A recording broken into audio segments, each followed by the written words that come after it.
Защо не ми хареса цената на този чорапогашник? Не ми хареса цената на чорапогашника, защото аз буквално го облякох за няколко часа и след няколко часа той вече беше на бримки и на дупки, което означава, че всеки път, когато искам да нося чорапогашник от H&M, едно обличане на този чорапогашник ще ми струва 18 лева. Аз после трябва да го хвърля. Следващата седмица, като пак искам да съм с рокля или къси панталони и ми трябва чорапогашник, още 18 лева, нали, добавяме към цената на аутфита. Така, няма проблем, това е лично мое мнение, нали, аз си купувам чорапогашници от дрогерията, които са, не знам, 6, 8, 10 лева. Те пак са за един път, но поне е примерно 8 лева, не 18, така. Както и да е, защо според мен не можем да направим... нали, не можем да сравняваме нещата с цената на маникюр. Защото аз, когато ценообразувам, аз не ви смятам вие колко дни ще ходите с този маникюр.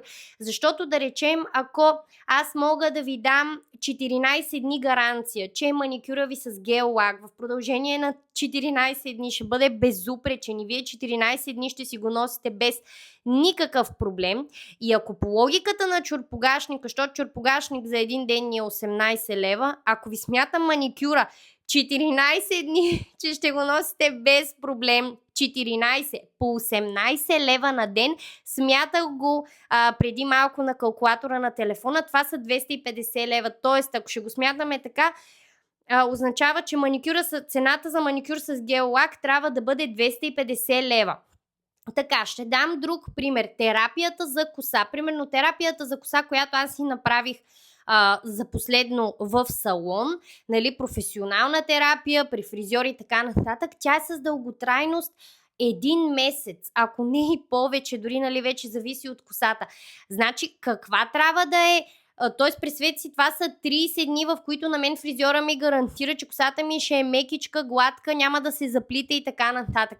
Той ако ми го смята тия 30 дни по 18 лева, тя тая терапия, нали...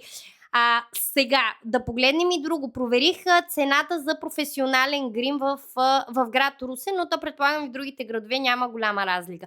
Ежедневен грим, т.е. това пак е нещо, което ти го носиш един ден, струва 60 лева. Мислите ли, че ще бъде справедливо този ежедневен грим да струва 18 лева, само защото, нали, го носим един ден? Така че според мен няма база за сравнение маникюр и чорапогашник.